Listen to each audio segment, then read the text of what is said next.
اگر آپ سے کوئی کہے کہ جنت کا دروازہ کھلنے کا پہلا حق ام المومنین، صحابہ یا انبیاء کا ہے تو آپ کیا کہیں گے؟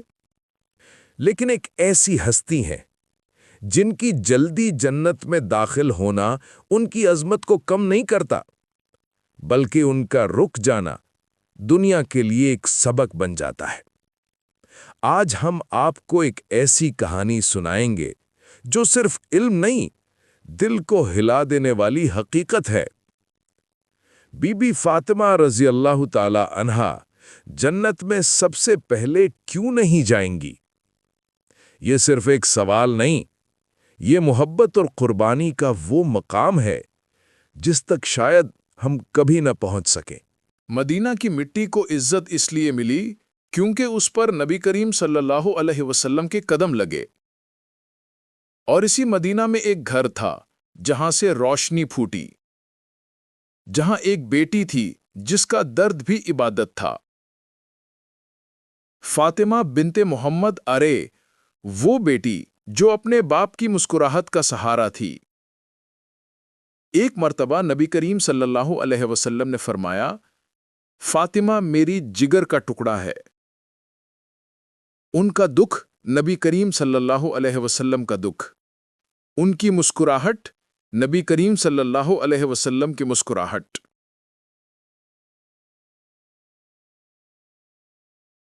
قیامت کا دن ہوگا، لوگ پریشان، سب کو اپنے حساب کی فکر ہوگی۔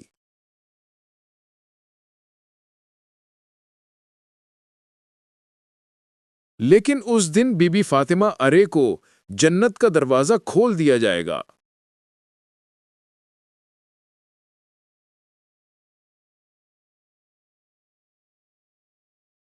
فرشتے عرض کریں گے، اے فاطمہ، آپ جنت میں داخل ہو جائیے۔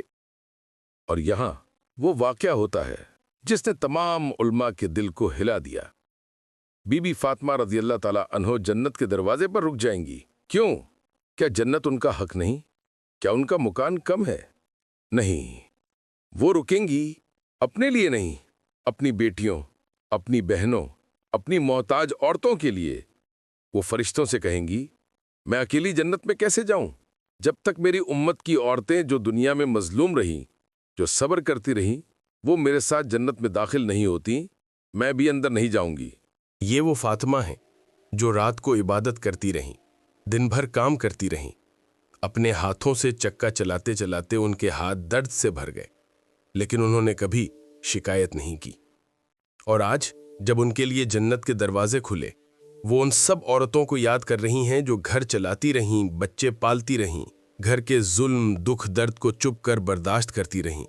بی بی فاطمہ رضی اللہ تعالی عنہا کا یہ رک جانا ان کے مقام کی کمزوری نہیں، یہ ان کی امت سے محبت کا سب سے بڑا ثبوت ہے۔ نبی صلی اللہ علیہ وسلم کو ان سے پیار تھا، اور فاطمہ رضی اللہ تعالی عنہا کو نبی صلی اللہ علیہ وسلم کی امت سے۔ فرشتے عرض کرتے ہیں، اے فاطمہ، آپ جنت کے سرداروں کی سردار عورت ہو، مگر ان کا جواب وہی ہوتا ہے، میں تب جاؤں گی جب میری امت کی مصیبت زدہ عورتیں میرے ساتھ جائیں گی، وہ جو ہر عمل میں مردوں کے ساتھ شریک رہی تھیں، مردوں کے ساتھ جہاد کیا، گھڑ سواری کی، گھر کے کام کیے، وہ جو ہر عمل میں مردوں کے ساتھ برابر کی تھیں۔ وہ یہ کہہ رہی تھیں کہ جنت میں جانے سے پہلے میں اپنے ساتھ ان مصیبت زدہ عورتوں کو بھی لے جاؤں گی۔ پھر حکم ہوتا ہے، اے فاطمہ، آپ کے ساتھ وہ تمام عورتیں جنت میں شامل کی جاتی ہیں جو اپنی زندگی میں صبر کرتی رہیں۔ تب بی بی فاطمہ جنت میں داخل ہوں گی، نہ اکیلی بلکہ اپنی بیٹیوں جیسی ہر محتاج، صبر کرنے والی عورت کو ساتھ لے کر۔ اس کہانی کا سبق یہ نہیں ہے کہ بی بی فاطمہ جنت میں پہلے کیوں نہیں گئیں، بلکہ سبق یہ ہے کہ جو انسان دنیا میں صبر، شکر، عبادت اور اخلاق رکھتا ہے، اس کا ہاتھ پکڑنے والی نبی صلی اللہ علیہ وآلہ وسلم کی بیٹی خود ہوتی ہیں۔ آج سے اپنی ماں کو عزت دیں، اپنی بہنوں کو عزت دیں، اپنی بیٹیوں کو عزت دیں، کیونکہ جس کے دل میں عورت کی عزت ہے، اس کے لیے جنت کا رستہ آسان ہوتا ہے۔ اگر آپ چاہتے ہیں کہ بی بی فاطمہ آرا کی محبت ہمیشہ آپ کے گھروں میں رہے تو اس ویڈیو کو شیئر کریں تاکہ اور لوگوں کے گھروں میں بھی نور آئے۔ اسلامک نور چینل کو سبسکرائب کریں اور کامنٹ میں لکھیں، یا اللہ ہمیں فاطمہ آرا کی سنت پر چلنے کی توفیق دے۔